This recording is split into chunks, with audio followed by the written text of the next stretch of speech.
Allez, dans cette vidéo, j'aimerais aborder une problématique qui revient très souvent lorsque on a l'ambition de vivre sa vie selon ses propres règles, lorsque l'on veut vivre sa vie, on va dire une vie bien différente, or qui sort des sentiers battus, qui sort du schéma habituel, le schéma classique qui est de j'ai un travail, je travaille jusqu'à ma retraite et à partir de ma retraite, je commence à vivre, je commence à faire des choses ou je ne sais quoi encore. Quand on veut vivre différemment, quand on veut fixer ses propres règles, le premier problème que vous allez rencontrer et qui ne va pas vous lâcher, c'est que vous n'êtes pas du tout dans le bon environnement. Autrement dit, votre environnement va vous mettre des bâtons dans les roues. Ce n'est pas juste qu'il ne va pas vous aider, c'est vraiment qu'il va vous empêcher de le faire. Donc, certains vont me dire qu'ils ont un travail qui est trop fatigant, un travail où ils finissent beaucoup trop tard, un travail qui est beaucoup trop demandant, on va dire, cognitivement. Ils vont nous dire aussi que tiens, il n'y a personne qui croit en moi. Bref, tous ces éléments-là, on va utiliser une compétence indispensable que vous devez absolument maîtriser pour justement réussir là où tout le monde échoue normalement. C'est que vous allez en fait avoir la capacité de changer la définition, l'interprétation que vous avez de ces éléments. Pourquoi est-ce que vous devez absolument apprendre ça? Pourquoi est-ce que vous devez absolument, on va dire, changer le sens que vous donnez aux choses? Parce que si votre environnement vous aide pas et que vous laissez l'environnement faire, vous êtes fini. A l'inverse, si vous avez la possibilité de redéfinir ce que l'environnement a comme effet sur vous, peu importe la gueule de votre environnement, là du coup vous commencez à reprendre le contrôle de votre vie. Et clairement, quand je prends une personne normale, elle n'a pas du tout cette compétence. Je prends une personne normale, je la mets dans un environnement médiocre, elle va finir médiocre, à 99%. Ce truc-là, on a tous fait l'expérience, on a tous vu autour de nous des gens qui, je sais pas moi, sont issus d'un milieu de merde, ben forcément, oui, il va y avoir de la merde qui va sortir, quoi. Donc si vous voulez gagner, apprendre à gagner alors que normalement vous devriez échouer, vous devez absolument maîtriser cette compétence parce que c'est elle qui va redéfinir en fait votre réalité. Allez, le premier obstacle qui va vous empêcher de, on va dire, atteindre vos objectifs, c'est celui-là, c'est je finis hyper tard au boulot, je suis épuisé. Effectivement, une personne normale va juste se dire je suis épuisé, elle va rentrer à la maison, elle va être encore épuisée, du coup elle va se mettre sur le canapé et puis elle va juste, on va dire, faire le minimum pour préparer le lendemain ou je ne sais quoi encore. Et je suis d'accord que rien que ça déjà c'est difficile, mais vous devez justement apprendre à faire bien plus. En fait, qu'est-ce qui fait que vous êtes, on va dire, éclaté à la maison? Qu'est-ce qui fait que vous êtes quand même fatigué ou je ne sais quoi encore? Parce que vous avez la conviction limitante qu'une fois que vous avez fini votre journée de travail, vous êtes claqué. Le cerveau humain, il a la particularité suivante, c'est que peu importe ce que vous croyez, vous avez raison. Donc qu'est-ce qui se passe quand quelqu'un pense que après le boulot, il est vraiment explosé? Ben, il va juste se comporter comme quelqu'un qui sera explosé après le boulot. Notamment la première erreur que vous allez faire, c'est mettre la ligne d'arrivée, vous dire ma journée est finie quand j'ai fini mon service. Je ne sais pas si vous avez déjà vu ce phénomène, mais quand vous mettez une ligne d'arrivée à votre cerveau et que vous lui dites ok, il faut tout donner jusqu'à ce qu'on arrive là. Vous aurez de l'énergie, vous aurez de l'énergie, vous aurez de l'énergie et au moment où vous allez traverser la ligne d'arrivée, vous serez à sec. C'est un truc, on va dire, qu'on va voir chez beaucoup de gens, mais c'est très étudié en fait chez les marathoniens aussi, pour essayer de comprendre en fait comment ça se fait qu'il y en a qui flanchent très rapidement, ou au contraire, il y en a qui arrivent à tenir la distance quoi qu'il arrive. Et en fait, il y a un moment, ils se sont amusés à faire un test. Ils sont allés voir des gens qui courent un marathon, et ils sont allés les voir, ils se sont dit, allez, vous y êtes bientôt, il ne reste plus que 3 km. Alors qu'en fait, il en reste 10. Donc le mec, il commence à garder son énergie, et au bout de 4 km, il commence à s'inquiéter, il commence à regarder autour de lui. Du coup, on envoie quelqu'un et qui dit, ah ouais, en fait, je me suis trompé, il en reste 6. Et le mec, il s'arrête sec. Pourquoi? Parce que dans sa tête, il s'est dit 3 km et c'est fini. Du coup, il a commencé à tirer jusqu'à 4, et là, on lui dit, ouais, en fait, il en reste 6. Et c'est mort. Alors que c'était des mecs, justement, qui, on va dire, pouvaient finir le marathon, quoi. Et ils se sont arrêtés secs. Pourquoi? Parce que ce phénomène de ligne d'arrivée, justement, c'est extrêmement puissant, et vous devez apprendre à le maîtriser. Si vous mettez que votre journée est finie au moment où vous avez fini votre boulot principal, votre service, vous êtes mort. A l'inverse, les gens qui arrivent à pousser plus loin, qu'est-ce qu'ils font? Ils se disent, ma journée, elle est finie, quand je vais rentrer à la maison, et que je vais travailler 2 heures de plus sur mon projet, et là, je pourrais dire que ma journée est finie. Et je pense que vous avez déjà eu des trucs similaires. Par exemple, je sais pas, imaginons que vous finissez tôt pendant une journée, il va se passer la même chose. Vous allez commencer à être fatigué au moment où, quand vous allez approcher la ligne d'arrivée. Et dès que vous allez rentrer chez vous, vous avez beau maintenant avoir votre après-midi ou je ne sais quoi encore, vous n'avez quand même rien envie de faire. Vous avez quand même envie de vous reposer. Et ça, justement, c'est le piège que vous devez éviter.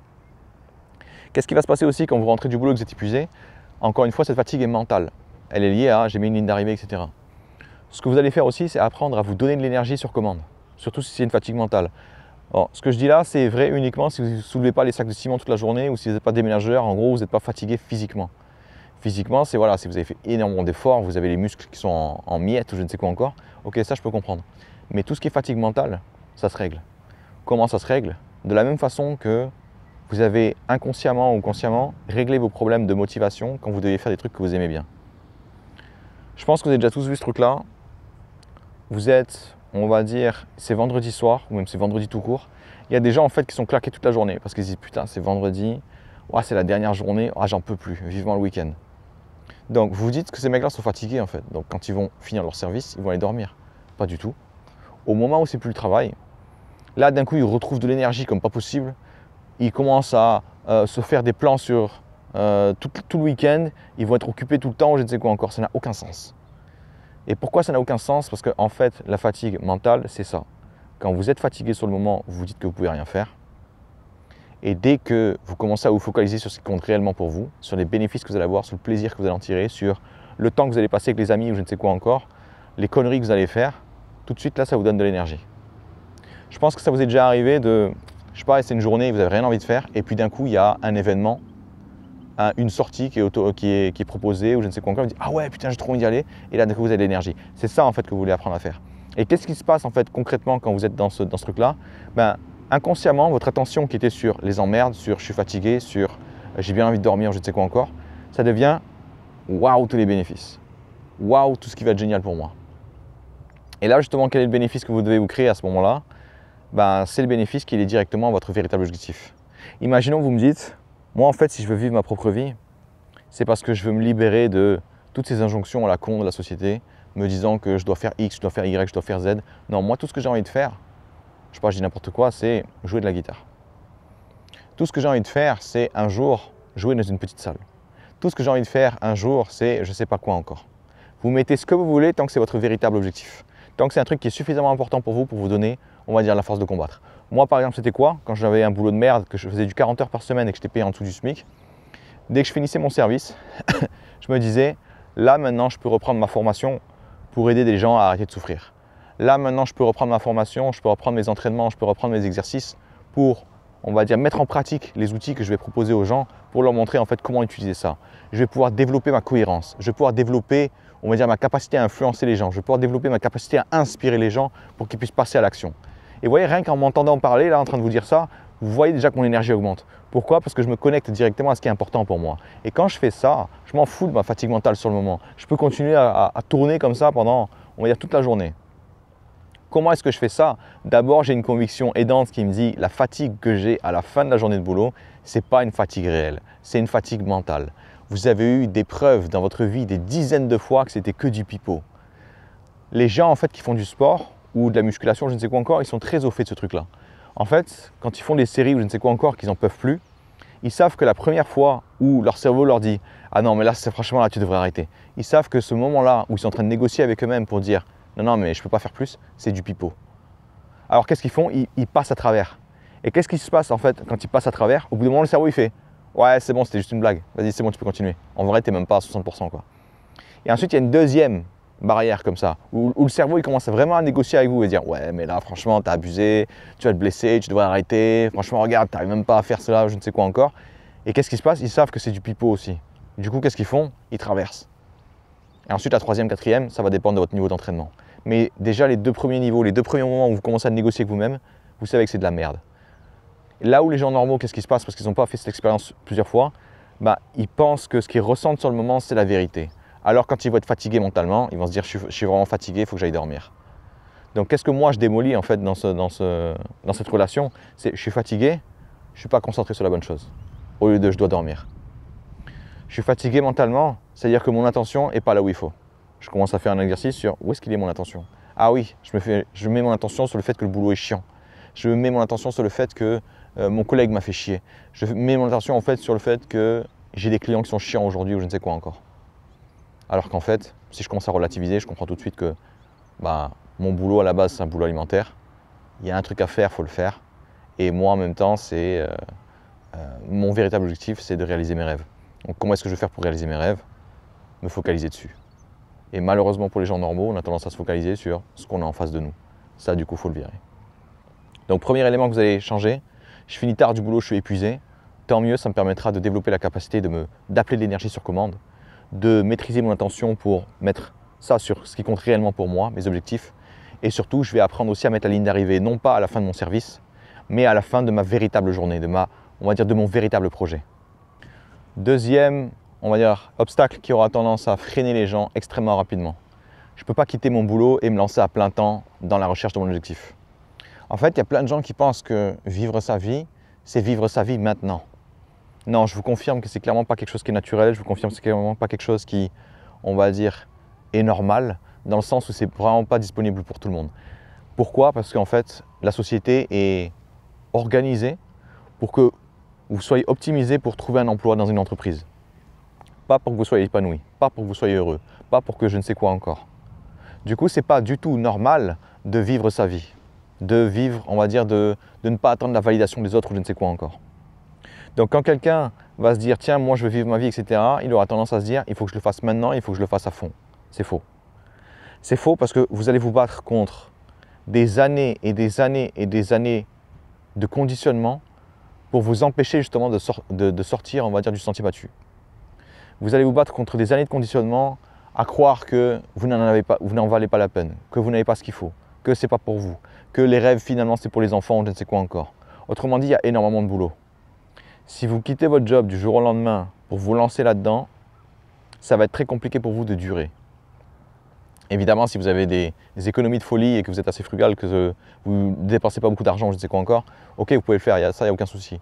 Mais on va dire, là, je suis en train de parler des gens qui se disent ça, putain, mais j'ai trop envie de quitter mon job, mais je ne peux pas le faire, et qui du coup n'ont justement pas ces économies-là. Chez tous les clients que j'ai accompagnés, je leur ai tous dit la même chose, garde ton boulot, parce qu'il te permettra d'avoir l'avantage le plus monstrueux et qui permet aux gens d'atteindre leurs objectifs. Cet avantage, c'est d'avoir le temps. Qu'est-ce que je veux dire par là? Tous les gens qui ont quitté leur job et qui ont essayé de se lancer, on va dire, dans leur vie de rêve ou je ne sais quoi encore, qu'est-ce qui leur est arrivé à tous? Ils ont échoué. Pourquoi est-ce qu'ils ont échoué? Parce qu'ils ne pouvaient pas durer assez longtemps. Parce qu'à un moment, en fait, ils arrivaient au bout de leur économie et ils se sont dit, bon ben voilà, maintenant il me faut un boulot à nouveau. Et quelle est la conviction limitante qu'ils vont avoir? Et c'est celle qui justement les a poussés à tout abandonner pour lancer leur rêve, c'est que je dois faire soit l'un, soit l'autre. C'est faux, vous pouvez faire les deux. C'est ce que je préconise encore une fois à tout le monde. J'avais justement un client qui travaillait à McDonald's, à temps plein. Comment vous dire que le niveau de civilité est de l'ordre de 0, que même vos équipiers et votre manager vous chient dessus parce qu'en fait, ils ont tous un boulot de merde, ils en sont bien conscients. Et du coup, il faut bien qu'ils passent leur nerf sur quelqu'un. Et ce mec-là, en fait, qu'est-ce qu'il voulait être? Il voulait être un athlète de haut niveau. Et un athlète de haut niveau, ce n'est pas seulement un mec qui est physiquement, on va dire, apte. C'est aussi quelqu'un qui est mentalement prêt. Prêt à ne pas avoir ce qu'il veut tout le temps, prêt à subir l'entraînement, prêt à avoir des pressions énormes ou je ne sais quoi encore. Qu'est-ce qui s'est passé du coup? Il a transformé son travail à McDo comme un terrain de jeu justement pour développer son mental. Ça l'intéressait énormément que son manager était médiocre et que du coup, il passait ses nerfs sur lui. Parce qu'en fait, il l'énervait volontairement. Il disait, putain, vas-y, moi je suis venu là pour m'entraîner, le mec il passe une bonne journée. Si lui, il me pète les couilles quand il passe une mauvaise journée, pourquoi moi je ne ferais pas la même chose? Moi je suis juste là pourquoi? Pour accompagner les gens pour qu'ils réalisent leurs rêves. Il y a un mec qui lui a pourri sa vie pendant des années, si il peut lui pourrir quelques journées ou deux, il ne va pas se priver. Et franchement, je ne le prive pas non plus. Encore une fois, je ne suis pas en train de vous faire des vidéos pour que vous soyez lisses, pour que vous soyez gentils, pour qu'on vous marche dessus ou je ne sais quoi encore. Moi, je fais des vidéos, j'accompagne des gens pour qu'ils puissent réaliser leurs rêves. Et si dans leur environnement, il y a des gens qui sont toxiques, ben autant qu'ils servent à quelque chose. Donc, qu'est-ce qui s'est passé justement pour ces gens qui pensent qu'il faut absolument qu'ils fassent un tout ou rien? Ben, ils passent à côté de l'opportunité de transformer leur boulot, qui est certes pas intéressant, qui est ennuyant, en opportunité d'entraînement, en terrain d'entraînement. Donc là, justement, la compétence que vous allez devoir développer, c'est justement de ne pas pouvoir quitter votre boulot, pas pouvoir passer à temps plein sur votre véritable projet, qui va en fait vous pousser à être efficace. Vous allez apprendre à travailler extrêmement rapidement, avoir des résultats extrêmement rapidement en très peu de temps. Et ça, c'est une compétence qui est monstrueuse dans ce milieu. Pourquoi? Parce que vous avez tellement de choses à faire. Vous imaginez bien qu'un mec qui est, enfin c'est ce que je vois à chaque fois, un mec qui est à temps plein sur son rêve. À chaque fois que je le vois travailler, je me dis putain mais qu'est-ce qui branle? Le mec il a 12 heures disponibles pour faire avancer ses rêves et vous savez ce qu'il va faire? Bah justement il va se dire ça, j'ai le temps. Alors je vois des gens passer 1 semaine, 2 semaines, 3 semaines, 4 mois, 6 mois, 8 mois, 1 an à rien faire. Pourquoi? Parce qu'ils se disent ouais mais là je suis en train de faire un plan, là je suis en train de réfléchir à comment je devrais le faire ou je ne sais quoi encore. Tous ces trucs-là, vous ne tombez plus dedans quand vous avez un boulot. Pourquoi? Parce que vous n'avez pas le temps. Du coup, quand il ne vous reste que 2 heures on va dire, disponible dans la journée pour faire avancer vos projets. Vous n'êtes pas en mode « ouais, je suis en train de réfléchir sur le meilleur plan possible pour y aller ». Non, vous êtes en mode « ok, j'ai 2 heures devant moi, comment est-ce que je fais pour avancer en 2 heures ?» Et vous êtes juste focalisé sur comment je fais pour faire le prochain pas en avant, et le prochain, et le prochain, et le prochain. Tous les gens que j'ai accompagnés et qui avaient un boulot à temps partiel ou à temps plein, c'est ceux qui avaient des résultats le plus rapidement possible. À l'inverse, toutes les personnes qui avaient le temps, ben justement, c'est ça, ils avaient juste le temps. Donc ils ont pris leur temps. Ils faisaient un progrès pendant une semaine et pendant les 2 autres semaines, ils faisaient des pas en arrière. Là où les autres, en fait, ils n'avaient pas le choix. Le fait d'avoir un boulot de merde, en fait, le gars qui était à McDo, là, en fait, il me disait, c'est trop bien d'avoir ce boulot parce que je le déteste tellement que j'ai pas le temps de me branler les couilles, en fait, quand je suis à la maison, quoi. Parce que quand je me demande pourquoi est-ce que je suis en train de faire ça, je pense juste à mon boulot et je dis, ah ouais, c'est vrai. Et du coup, j'ai pas d'excuse. Là où quelqu'un qui a la belle vie, entre guillemets, qui se dit, tiens, je vais plaquer mon boulot et je vais juste me focaliser sur moi, ça va être un plaisir. En effet, ça va être un plaisir. Le nombre de gens que je vois passer devant Netflix à rattraper des séries. Ah, ça fait tellement longtemps que je n'ai pas fait ça, je suis en train de rattraper le temps perdu. Ensuite, ils regardent des films, ensuite, ils regardent les jeux vidéo, ensuite, ils regardent machin. Vous avez le droit de faire tout ça, hein, ça, il n'y a pas de souci. Mais pas 12 heures par jour. Pas si vous me dites après, moi, le plus important, c'est de vivre ma vie comme je l'entends. Oui, mais le faites pas maintenant. Parce que vous n'avez pas encore le niveau. Il y a encore beaucoup de choses à apprendre. Quand vous serez payé pour faire ce que vous adorez, ou alors juste quand vous aurez suffisamment d'argent pour subvenir à vos besoins en faisant ce que vous aimez, là, il n'y aura aucun souci. Mais on va dire cette optique de « il faut absolument que je quitte mon boulot pour que ça marche », c'est faux. C'est littéralement l'inverse qui se passe de manière pratique. Donc voilà, là, qu'est-ce que vous allez devoir développer? Vous allez devoir flinguer la conviction limitante que de faire l'un ou l'autre. Et ensuite, vous allez devoir développer la qualité d'être hyper efficace dans ce que vous faites. En 2 heures, vous ferez l'équivalent de ce que les autres font en 2 semaines. Pourquoi? Parce qu'ils ont le temps. Troisième problème qui revient énormément. J'ai pas de soutien. Personne n'y croit autour de moi. Tout le monde essaie de me dissuader. Ça, c'est génial pour vous. Pourquoi? Parce que vous allez développer la qualité qui est indispensable dans ce milieu aussi, dans tous ces projets, etc., qui sont ambitieux. La seule personne qui doit croire en votre projet, c'est vous-même. Quand vous atteignez ce niveau-là, comment vous dire que tout le reste, on va dire, il n'y a plus de problème en fait. Dans le sens où, peu importe ce que les gens disent sur vous, peu importe ce qu'ils pensent de vous, peu importe votre passé ou je ne sais quoi encore, tout ça n'a plus d'importance. A l'inverse, quand vous avez besoin du soutien des autres pour avancer, vous aurez aussi, on va dire, le revers de la médaille, qui est vous allez vous faire démolir si les autres ne vous soutiennent pas. Donc pourquoi est-ce que les gens qui sont ambitieux détruisent systématiquement ce besoin d'avoir du soutien? Parce qu'en fait, le soutien, c'est extrêmement stupide. Quelqu'un va vous soutenir si vous faites la même chose que lui ferait. Donc imaginons ensuite que je suis un trou du cul et que je me dise, tiens, vu que tout le monde va à droite, moi je vais aller à gauche parce que j'aime bien aller à gauche. Étant donné que vous faites quelque chose qui est différent des autres, quelles sont les chances qu'ils vous soutiennent? Zéro. Littéralement zéro. Allez, imaginons qu'ils vous aiment vraiment beaucoup. Allez, ils vont vous soutenir au début, pendant 2 semaines. Pourquoi 2 semaines? Parce qu'en fait, dans leur standard à eux, quand vous fixez un objectif, il est atteint en moins de 2 semaines à peu près. Donc quand vous allez leur faire comprendre que ça va prendre des années, comment vous dire qu'ils vont se barrer en courant? Pourquoi? Parce que dans leur tête, jamais ils vont se dire « ouais, c'est bon, moi je le ferai aussi ». Non. Ils vont dire « putain, mais c'est de la merde ton truc, genre c'est du suicide ». Et tu as des preuves que ça va marcher?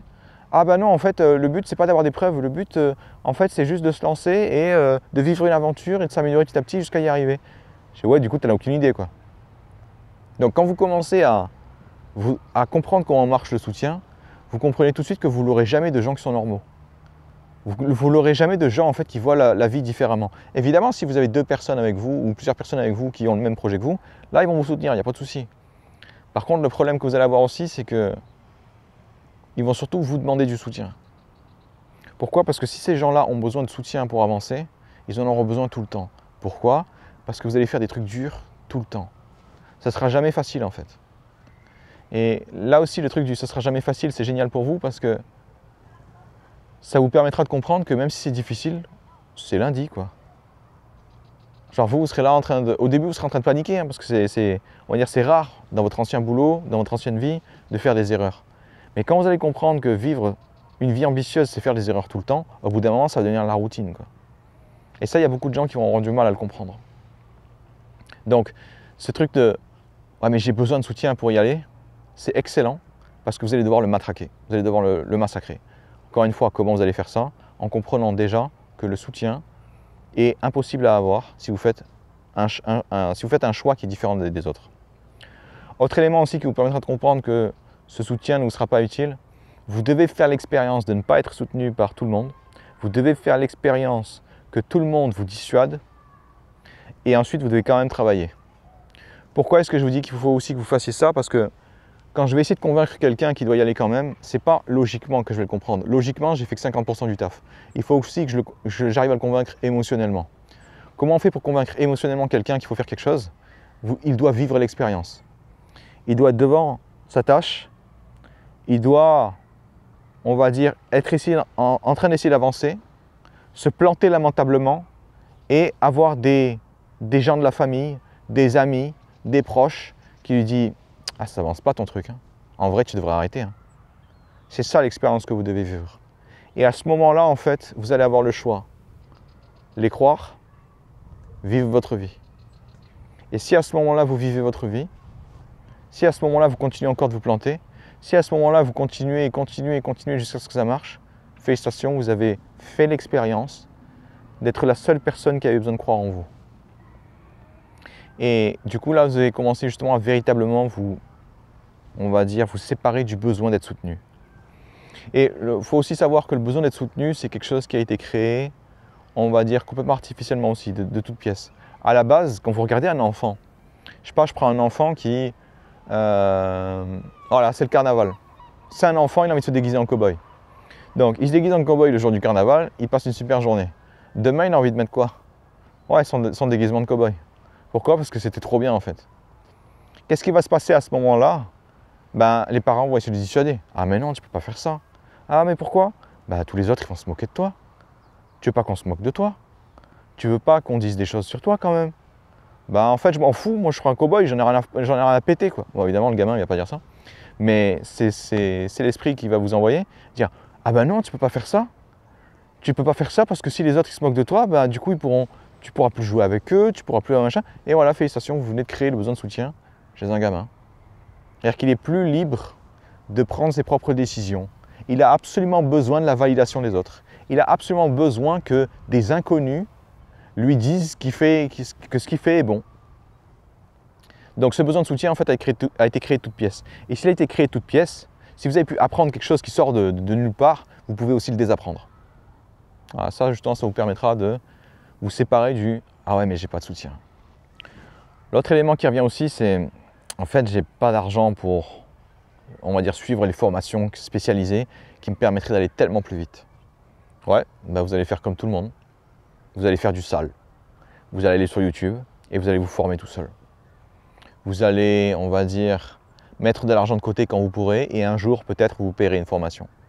Mais en attendant, vous devez juste comprendre que vivre sa propre vie, vivre sa vie selon ses propres règles, il y a une très bonne nouvelle pour vous, il n'y a pas un diplôme pour ça.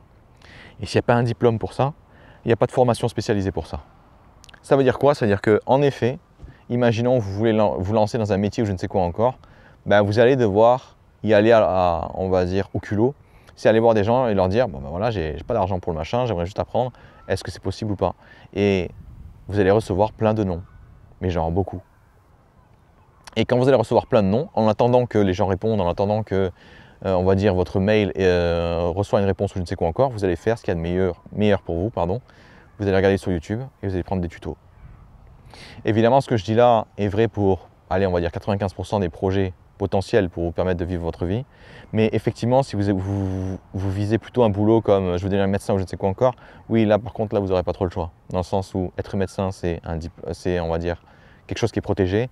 C'est pas quelque chose que je peux inventer. Je peux pas me dire dans la rue que oui, je suis docteur en je sais pas quoi. Non, c'est faux.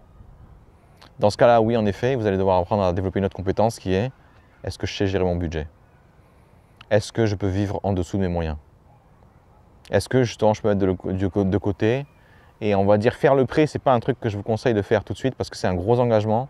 Et si vous êtes dans une situation fragile, parfois on va vous le donner, mais croyez-moi, c'est pas. Enfin, pour avoir accompagné beaucoup de clients qui avaient fait un prêt beaucoup trop tôt dans leur carrière, c'est quelque chose qui les a plus, on va dire, flingués qu'autre chose. Mais si c'est la voie que vous devez suivre parce que vous ne pouvez plus attendre, faites-le. Sachez juste que c'est une responsabilité supplémentaire. Donc toutes ces personnes qui vont me dire oui, mais j'ai pas l'argent pour apprendre à coder, apprendre à, on va dire, refaire mes études, apprendre à être menuisier ou je ne sais quoi encore, vous allez apprendre vous-même. Est-ce que, on va dire, vous allez progresser aussi vite que si vous étiez encadré par des professionnels ou je ne sais quoi? Non. Mais à un moment donné, vous devez comprendre que vivre sa propre vie, vous aurez tellement de choses à faire que juste apprendre sur votre métier, vous aurez le temps aussi. Pourquoi? Parce que vous aurez tellement de choses à faire que vous n'aurez pas envie de faire tout le temps la même chose toute la journée. Alors du coup, vous commencerez à faire votre activité que vous aimez bien, et ensuite dès que vous en aurez un peu marre, vous allez faire autre chose, travailler votre mental ou je ne sais quoi encore, travailler vos convictions limitantes, travailler ces compétences que je suis en train de vous donner à travers ces vidéos, pour justement vous permettre d'avancer quoi qu'il arrive. Si ça prend du temps, c'est normal. C'est littéralement le but. Vous n'allez pas, on va dire, changer tout votre conditionnement en 2 minutes, quoi. Donc, cette histoire d'argent, aujourd'hui, ça n'a jamais été aussi facile d'apprendre des compétences. Pourquoi? Parce que si vous revenez allez, 20 ou 30 ans en arrière, quand il n'y avait pas autant de guides sur YouTube, quand il n'y avait pas autant Internet, pour tout et pour n'importe quoi, en fait, les gens vendaient énormément des compétences. Ils vendaient énormément des informations. Par exemple, pendant très longtemps, on vendait le truc du « Ok, bon bah, tu veux savoir comment on fait pour faire X et Y ?» Bah, la seule façon, c'est soit de passer par cette école qui fait payer une blinde, soit tu passes par moi et je te fais aussi payer une blinde, mais un peu moins. Donc en gros, en fait, les gens vendaient de l'information parce que l'information n'était pas disponible. Maintenant qu'il y a eu l'avènement avec YouTube, que tous les gens en fait veulent montrer ce qu'ils savent faire, qu'ils veulent partager ce qui est bon pour eux ou je ne sais quoi encore. Qu'est-ce qui se passe? Il y a énormément d'informations qui, on va dire, se vendaient il y a 30 ans et qui aujourd'hui ne valent plus rien. Pourquoi? Parce qu'elles sont gratuites aujourd'hui. C'est-à-dire que n'importe qui peut apprendre. Si je parle par exemple le fait de coder en informatique ou je ne sais quoi encore, il y a très très longtemps, c'était qu'en école qu'on faisait ça. Maintenant, vous pouvez regarder n'importe quel guide sur YouTube ou n'importe quel guide sur Internet tout court. Pareil pour plein de choses. Apprendre à cuisiner ou je ne sais quoi encore. Pendant très longtemps, apprendre à cuisiner, c'était quelque chose qui se faisait, on va dire, en privé ou via des écoles.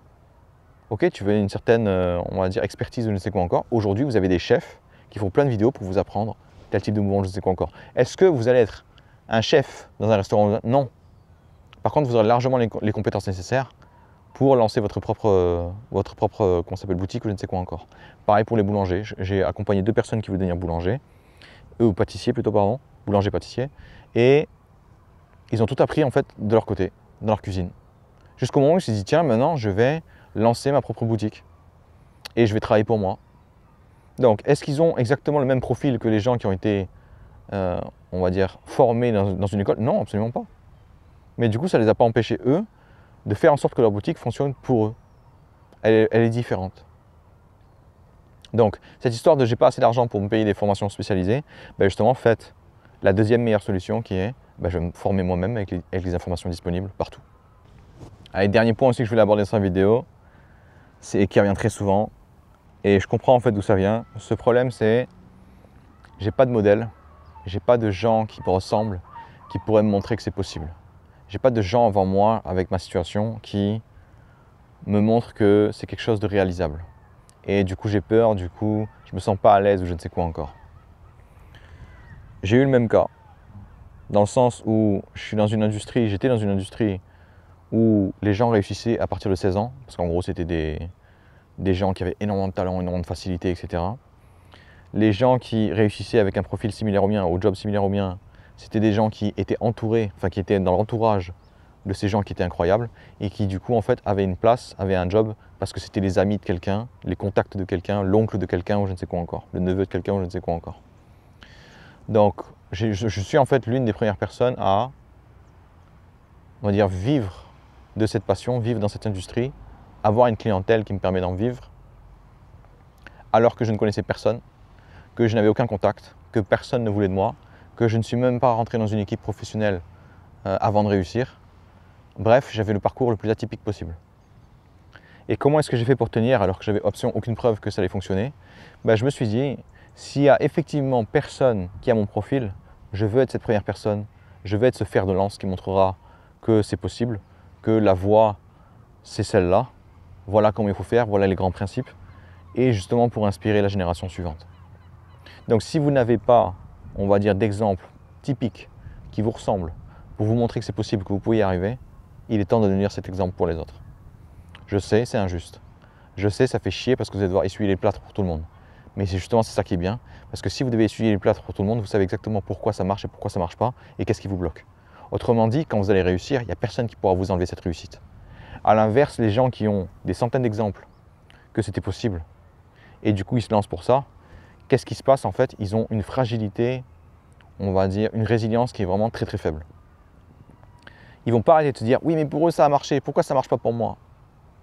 Alors que si dès le départ, ils avaient accepté qu'en effet, il y a eu des gens qui leur ressemblaient, mais ce n'était pas exactement les mêmes, ce n'était pas exactement le même temps, ben là, tout de suite, ils arrêteraient de se dire « mais pourquoi ça ne marche pas pour moi? C'est quoi cette injustice ?» Ils se poseraient plutôt la question du « ok, pour eux, ça a marché. Pourquoi? Et pourquoi moi, je n'ai pas les mêmes résultats ?» Et du coup, ils seraient juste en train de, on va dire, voir un peu qu'est-ce qu'il faut changer. Ce que j'essaie de vous faire comprendre ici, c'est que si vous n'avez pas de modèle, c'est vrai que ça vient aussi du fait que toute votre vie, vous avez eu des gens avant vous qui ont fait le chemin que vous allez parcourir. Quand vous allez à l'école, il y aura un diplôme. Ce diplôme a permis à des gens avant vous d'avoir un boulot. Du coup, vous allez naturellement vous dire que si j'ai ce diplôme, je peux avoir un boulot dans, on va dire, dans ce que j'aime ou je ne sais quoi encore, ou du moins dans l'industrie que je vise. Forcément, quand vous allez passer d'un système comme ça, où tout est prédéfini à l'avance, où il y a une armée de gens qui sont passés avant vous, c'est évident que vous allez commencer à vous créer un besoin qui est « je veux voir que c'est possible, je veux avoir la preuve que c'est possible ». Mais quand vous allez vivre votre propre vie, vous devez comprendre que vous êtes la seule personne à faire ce chemin. Pourquoi? Parce qu'il n'y a absolument personne, aucun profil qui est comme le vôtre, au même moment, avec les mêmes difficultés, avec le même contexte, avec la même éducation, qui a réussi. Donc vous devez être cette personne qui va vous prouver à vous-même que c'est possible. Ce truc-là, en fait, est vraiment, on va dire, est vraiment puissant parce qu'encore une fois, toute votre vie, vous avez passé dans un contexte où vous étiez rassuré en permanence. Et là, en fait, vous n'avez aucune assurance. Mais vous devez aussi comprendre qu'il est extrêmement difficile d'échouer quand on se lance dans un projet ambitieux parce que la seule façon d'échouer, c'est d'arrêter d'essayer. Pourquoi? Parce que si à chaque fois que vous échouez, vous apprenez de vos erreurs. Du coup, vous devenez meilleur. Du coup, vous avancez plus loin. Et si vous avancez plus loin pendant suffisamment longtemps, vous avez gagné. C'est pour ça que toutes les vidéos en fait, que je fais visent à seulement accélérer le processus, à limiter le temps que vous allez perdre, à vous morfondre, à vous appuyer sur votre sort, à vous dire que oui, mais je ne peux pas y aller parce que blablabla. Toutes les vidéos que je fais, justement, c'est pour diminuer ce temps. Comme ça, après, qu'est-ce qui vous reste juste à la fin? Je me plante, j'apprends, je réessaye. Je me plante, j'apprends, je réessaye.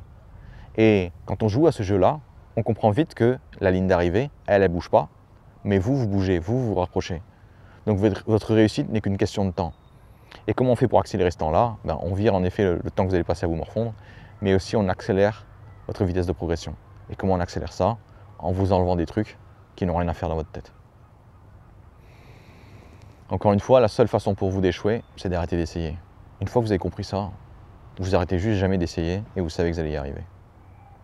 Allez, je voulais vraiment aborder ces points-là parce que c'est des points qui reviennent extrêmement souvent. Évidemment, il y en aura d'autres.